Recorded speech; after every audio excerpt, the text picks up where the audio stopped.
Սյունիքի հմայիչ քաղաքները այս օրերին արդեն տոնական շնչով են լցվում։ Մարզկենտրոնում ակտիվ աշխատանքներ են տարվում։ Ամբողջությամբ զարդարվել են Գարեգին Նժդեհ, Թումանյան, Արամ Մանուկյան փողոցները եւ ոչ միայն։ Աշխատանքները դեռ շարունակվում են, ինչպես տեսնում եք, տոնածառը դեռ վերջնական տեսքի չենք բերել, բայց այս տարի փորձել ենք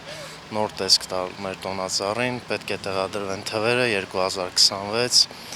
պետք է նաև զարդարենք Շինարաններ փողոցը, Հալիձոր եւ Բաղալբերդ փողոցները նույնպես։ Նախորդ տարիներին ձեռք բերվածներն ենք փորձում օգտագործել, այս տարի մոտավորապես ծախսվել է 4.500.000 ամանորյա զարդարանքի։ Բնականաբար ավանդույթը չենք խախտում եւ այս տարի նուհեր այցելող բոլոր երեխաներին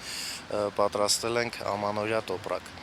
1850 հատ։ Կապանի գեղեցկուհու լույսերը կվառվեն դեկտեմբերի 25-ին։ Նախապատրաստական աշխատանքներ են ընթանում նաև Քաջարանում։ Յուրաքանչյուր քաղաք իր ոճով է փորձում փոխանցել տոնի կախարդանքը, դարձնելով Սյունիքը ավելի պայծառ։ Արևաշող Մեղրին նույնպես պատրաստություն է տեսնում։ Ագարակի բղնձամոլիբդենային կոմբինատի աջակցությամբ գնվել է 2 տոնածառ եւ զարդարանք գյուղական բնակավայրերի համար։ Տոնական միջոցառումները կանցկացվեն դեկտեմբերի 23-ին, 24-ին։ Ամանորի շունչն է թևածում նաև Սիսիանում։ Օգտագործել են համայնքի ներուժը եւ այս տարի հավելյալ միջոցներ չեն ծախսել։ Այստեղ եւս տոնածառի լույսերը դեկտեմբերի 25-ին կվառվեն։ Եվ մենք ունենալու ենք մի շարք միջոցառումներ։ Սիսիանի Համոս Սահյանի անվան քաղաքային մշակույթի կենտրոնում միջոցառում, որտեղ կներգրավեն նաև դպրոցները, ինչպես նաև նախադպրոցական ուսումնական հաստատություններում, ավելի քան 24 մանկապարտեզներում, բարձր տրամադրություն, ամանորյա միջոցառումներ, ամանորյա փաթեթներ համայնքի ղեկավարի եւ